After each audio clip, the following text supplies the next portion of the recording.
बहुत समय पहले की बात है। एक गांव में राम और लक्ष्मण नाम के दो दोस्त रहा करते थे। बचपन से ही उन दोनों में गहरी दोस्ती थी। राम लक्ष्मण से उम्र में 2 साल बड़ा था। राम गांव के जमींदार का बेटा था और लक्ष्मण वो उसी गांव के गरीब कुम्हार का इकलौता बेटा था। उनके रहन सहन में बहुत बड़ा अंतर था। राम को जो चाहिए वो जल्द ही मिल जाता था, जबकि लक्ष्मण को 2 वक्त के खाने के भी लाले पड़े थे। लेकिन फिर भी उन दोनों में अटूट मित्रता बन गई थी। उन्होंने कभी भी गरीब अमीर में भेदभाव नहीं किया था। राम लक्ष्मण को अपना छोटा भाई मानता था, तो लक्ष्मण भी राम को अपना बड़ा भाई करके पहचान करा देता था। एक दिन गांव का एक आदमी, अरे देखो भाई, हमारे गांव में फिर से राम और लक्ष्मण ने जन्म लिया है। हाँ भाई देखो, राम अपने लिए कुछ भी नहीं मांगता, जब भी मांगता है दोनों के लिए मांगता है। हाँ, और लक्ष्मण भी अगर घर में कुछ खाने का बनता है तो पहले राम को लेकर जाता है, फिर दोनों मिलकर खाते हैं। हाँ, दोनों ने हथियार, तलवारबाजी और तीरंदाजी की कला में महारत हासिल की है और दोनों उसका घंटों अभ्यास करते हैं। कुछ दिन बीत जाते हैं। हर साल की तरह इस साल भी राजधानी में तलवारबाजी की स्पर्धा का आयोजन किया गया था।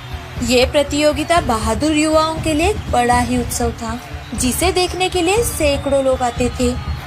दूर दूर के राज्य के लोग भी आया करते थे। इस प्रतियोगिता में जीतने वाले का महाराज खुद ही सम्मान करते थे। इतना ही नहीं, इस साल तो उन्होंने ये घोषणा भी की थी कि मुख्य विजेता को सेनापति पद दिया जाएगा। राम और लक्ष्मण को ये कभी भी नहीं लगता था कि उनको सेनापति पद मिले, क्योंकि ये पद एक ही था और एक को जो मिले वही दूसरे को मिले। यही उनका बचपन का नियम था।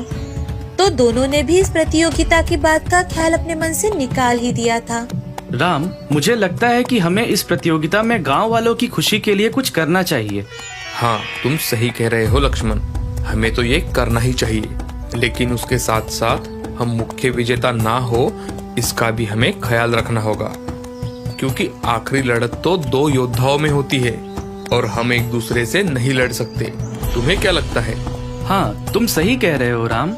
हमें इस प्रतियोगिता में बस इस बात का ध्यान रखना है कि हम एक दूसरे के सामने ना आ पाए। हाँ ठीक है। दोनों बातें करते करते जंगल पार कर रहे थे। दोनों जंगल के बीच जाकर एक झील के पास रुके। तभी अपने घोड़े को पानी पिलाते हुए राम लक्ष्मण से, लक्ष्मण, हम यही बैठकर खाना खा लेते हैं और थोड़ा आराम भी कर लेते हैं, क्योंकि अब हमारे घोड़े बहुत थक चुके हैं। तुम्हें क्या लगता है? मुझे कोई आपत्ति नहीं है। ऐसा कहकर दोनों ने अपने अपने घोड़ों को पेड़ के नीचे बांध दिया और दोनों ने घोड़े के खाने की व्यवस्था भी की। फिर लक्ष्मण हाथ पैर धोने के लिए झील में उतरा। तब तक राम ने उनका खाना निकाल कर रखा। थोड़ी ही देर में दोनों ने पेट भर कर खाना खाया। तभी राम, लक्ष्मण, अब तू थोड़ी देर तक आराम कर, तब तक मैं जागता हूँ। फिर तुम्हारे उठने के बाद मैं आराम करूँगा। रात होने तक हम दोनों नगर में पहुँच जाएंगे। हाँ भाई, लेकिन तू बड़ा है तो सबसे पहले हर चीजें तुझे ही आजमा कर देखनी चाहिए। पहले तू आराम कर, बाद में मैं करता हूँ। जैसा तुम ठीक समझो। ऐसा कहकर राम वही जमीन पर लेट गया। तभी लक्ष्मण एक घास की छड़ी लेकर एक पेड़ के नीचे बैठ गया। वो इधर उधर देखते कुछ सोच रहा था कि तभी उसके कानों पर किसी की आवाज सुनाई दी। उसी पेड़ पर 2 अप्सराएं बैठी हुई थी। उन दोनों ने राम और लक्ष्मण की सारी बातें सुनी और दोनों का प्रेम भाव देखकर आश्चर्यचकित हो गई। तभी एक अप्सरा अपनी बहन से, ये दोनों तलवारबाजी में बहुत पारंगत है, लेकिन ये जिस प्रतियोगिता के लिए जा रहे हैं उसमें जीत नहीं पाएंगे। क्यों? ऐसा क्यों? ये दोनों सर्वश्रेष्ठ योद्धा होने के बावजूद भी केवल अपने कौशल्य को परीक्षा में नहीं डालेंगे और परिणाम स्वरूप ये दोनों पहले ही दौर में बाद हो जाएंगे। तो फिर हमें उनके लिए क्या करना चाहिए? दोनों में से एक को हार मान लेनी चाहिए और इस पेड़ की डोली पर एक तलवार है, उसका इस्तेमाल करना चाहिए, क्योंकि जिसके भी हाथ में ये तलवार लगेगी वो कभी भी युद्ध नहीं हारता। अजय तलवार ऐसे हाथों में पड़ते ही योद्धा को लड़ने का उत्साह मिलता है। लेकिन दीदी, इनमें से पीछे कौन हटेगा? ये दोनों तो एक दूसरे के लिए जान देने के लिए भी तैयार है। तुमने उन दोनों के बीच का प्यार देखा है ना? हाँ, लेकिन किसी को तो पीछे हटना ही पड़ेगा ना। हाँ हाँ ठीक है, चलो अब हम चलते हैं, हमें बहुत देर हो गई है। ऐसा कहकर दोनों अप्सराएं वहाँ से चली जाती है और इतने देर से सब सुनने वाला लक्ष्मण और ज्यादा सोच में पड़ जाता है कि राम ने आज तक उसके लिए क्या क्या किया है। और वो मन ही मन, हाँ, अगर राम सेनापति हुआ तो सबसे ज्यादा खुशी मुझे ही होगी, लेकिन मुझे उसके लिए एक त्याग करना होगा। तभी वो जल्दी से पेड़ पर चढ़ता है और देखता है तो पेड़ की डोली में सच में ही तलवार थी। वो झट से तलवार लेकर नीचे उतरता है और राम को गहरी नींद में सोता हुआ देख चुपचाप उसकी तलवार बदल देता है और फिर से पेड़ के पास जाकर बैठ जाता है। अब कुछ ही देर बाद राम उठ जाता है। उसने लक्ष्मण की ओर देखा और एक स्मित हास्य किया। लक्ष्मण गहरी सोच में पड़ा हुआ था। राम को भी नींद नहीं आई थी, लेकिन वो बंद आंखें करके अप्सराओं की बातें सुन रहा था। उसने लक्ष्मण को अपनी तलवार बदलते हुए देखा था, इसीलिए उसके मन में लक्ष्मण के लिए और ज्यादा सम्मान बढ़ गया था। दोस्त हो तो ऐसा, लक्ष्मण की जगह कोई और होता तो वो ऐसा कभी नहीं करता। अजय तलवार कभी नहीं छोड़ता। त्याग करने के लिए लक्ष्मण जैसा ही दोस्त होना चाहिए। लक्ष्मण, अभी तुम आराम करो, मेरी नींद पूरी हो गई है। लक्ष्मण आराम करने चला जाता है। थोड़ी ही देर में लक्ष्मण खर्राटे मारने लगता है। तभी राम धीरे से आकर अजय तलवार को लक्ष्मण के तलवार की जगह रख देता है और अपना घोड़ा लेकर बिना किसी आवाज के वहाँ से चला जाता है। तभी राम मन ही मन, आज तक मैंने बहुत सारे सुख भोगे हैं, लेकिन बेचारे लक्ष्मण को बहुत ही बदतर हालत में रहना पड़ा है। उसके लिए मैं इतना नहीं कर सकता तो हमारी दोस्ती किस काम की। राम घोड़ा लेकर वहाँ से चला गया है, इसकी भनक भी लक्ष्मण को नहीं थी। बहुत देर बाद उसकी नींद खुल जाती है तो उसे राम कहीं पर भी नजर नहीं आता और ना ही उसका घोड़ा।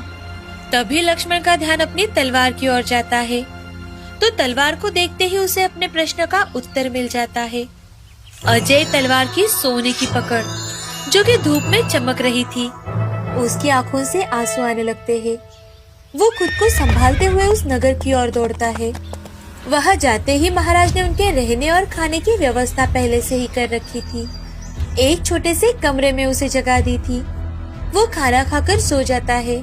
अगले दिन सुबह प्रतियोगिता के लिए शुरुआत हुई तो उसका नाम पुकारा गया। लक्ष्मण के सामने एक योद्धा खड़ा था जो लगातार 2 सालों से ये प्रतियोगिता जीत रहा था। उसे अपने आप पर बहुत ज्यादा घमंड था। लोग लक्ष्मण की ओर देखकर हंस रहे थे। तभी लक्ष्मण ने पहले महाराज को अभिवादन किया और अपनी अजय तलवार निकाली। तलवार को हाथ में लेते ही उसके शरीर में मानो 10 हाथियों का बल आ गया। शूरवीर और घमंडी योद्धा पर लक्ष्मण ने वार किया और उसने भी लक्ष्मण पर वार किया, लेकिन लक्ष्मण ने बड़ी ही चतुराई के साथ उसे चुका दिया। लक्ष्मण की ताकत को देखकर वो घमंडी योद्धा पसीने से भीग गया और वहाँ से भाग गया। तलवारबाजी का लक्ष्मण का कौशल्य देखकर सभी चकित हो गए। सभी और उसकी जय जयकार होने लगी। महाराज ने भी उठकर उसके शौर्य को दाद दी। आखिर वही हुआ जो होना था। अजय योद्धा वीर की माला लक्ष्मण के गले पड़ गई थी और तो और महाराज ने उसे सेनापति पद बहाल किया। तभी लक्ष्मण मन ही मन, आज मैं बहुत खुश हूँ, लेकिन आज मेरे साथ राम को होना चाहिए था। उसके बिना मैं ये खुशी नहीं मना सकता। यहाँ राम जंगल पार करके दूसरे राज्य में पहुँच जाता है। तभी उसे सभी और दुख फैला हुआ दिखाई देता है। सभी दुकानें, घर, सब कुछ खुला खुला ही था, लेकिन उसमें कोई नहीं था। तभी राम मन में सोचते हुए, अरे ये क्या है, गांव में सारी चीजें खुली है लेकिन कोई दिखाई क्यों नहीं दे रहा। ऐसा सोचते सोचते राम राजमहल के पास आता है। तभी उसे वहाँ पर लोगों की भीड़ दिखाई देती है। हर कोई उदास और दुखी होकर वहाँ खड़ा था। हर किसी के चेहरे पर डर नजर आ रहा था। तभी राम घोड़े से नीचे उतरकर एक आदमी के पास जाता है और उसे पूछता है, अरे भाई साहब, क्या हुआ है? आप सभी लोग यहाँ इकट्ठा क्यों हुए हैं और अभी लोग इतने डरे क्यों हैं? वो आदमी राम को गौर से देखते हुए, बेटा, लगता है तुम यहाँ नए हो। हाँ, मैं दूसरे राज्य से हूँ। फिर तुम्हें हमारे संकट के बारे में पता ही नहीं होगा। यहाँ क्या हुआ है, मुझे जरा विस्तार से बताओ। अब तुम्हें क्या बताए बेटा, हर रोज सूर्यास्त के वक्त एक राक्षस उड़ता हुआ हमारे राज्य में आता है। उसे जीवित 20 लोग भोजन के लिए लगते हैं, और अगर नहीं मिले तो वो नुकसान करके जितने लोग हाथ में लगे उनको लेकर चला जाता है। अब कुछ ही देर में वो यहाँ आने वाला है। तो आप लोग उसका कुछ बंदोबस्त क्यों नहीं करते? आपके महाराज और सेनापति कहाँ है बेटा, लेकिन महाराज अब बूढ़े हो चुके हैं और सेनापति वो तो कब से राज्य छोड़ के चले गए। अब हमारा कोई नहीं है। अरे भाई, मैं हूँ ना, ऐसा क्यों कहते हो? राम के ऐसे कहते ही जोरों से हवा आने लगी और साथ ही बादल गरजने जैसी हंसने की आवाजें भी। तभी डर से कांपते हुए वो आदमी, अरे वो देखो, राक्षस आ गया। जैसे ही राम ने आसमान की ओर देखा तो सच में एक राक्षस पंछियों के जैसा उड़ता हुआ उनके करीब आ रहा था। तभी राम ने बिना डरे अपना तीर निकाला और राक्षस की ओर वो तीर चलाया। तीर जाकर राक्षस की दाहिनी आंख में जाकर फंस गया। अरे अरे, मर गया, अरे मैं तो मर गया। राक्षस चिल्लाने लगा। तभी राम ने अपना दूसरा बाण निकाला और उसकी बाहिनी आंख में तीर चलाया। राम ने राक्षस की दूसरी आंख को भी फोड़ दिया। तभी वो अंधा हुआ राक्षस जमीन पर आकर गिरा। अब सभी लोग राम की ओर देखने लगे और राम की ओर देखते हुए, ये रहा आपका शत्रु और दीजिए इसे सजा जो लोग आप उसे देना चाहते हैं। राम के ऐसे कहते ही लोग हाथ में जो कुछ भी मिले उसे लेकर राक्षस के ऊपर टूट पड़े। अंधा राक्षस जोर जोर से चिल्लाने लगा, लेकिन लोगों ने अपना पूरा गुस्सा निकाला और उसे कुचल कुचल कर मारा। राक्षस के मरते ही लोगों ने राम का जय जयकार किया और अपने कंधे पर उठाकर राजमहल में लेकर गए। तभी उसका शौर्य देखकर महाराज बहुत ज्यादा प्रसन्न हुए और उन्होंने तुरंत ही राम को सेनापति पद पर नियुक्त किया। राम भी बहुत ज्यादा खुश हुआ। उसने भगवान का धन्यवाद किया। अब कुछ ही दिनों में राम और लक्ष्मण की भेंट हो जाती है। उनकी भेंट देखकर सभी गांव वाले खुश हो गए। सभी गांव वालों ने उन दोनों की मिलकर जय जयकार की। इस कहानी से हमें ये सीख मिलती है कि अच्छी दोस्ती और त्याग हमेशा ही भगवान को प्रिय होता है। वो हमेशा ऐसे लोगों का कल्याण ही करते हैं।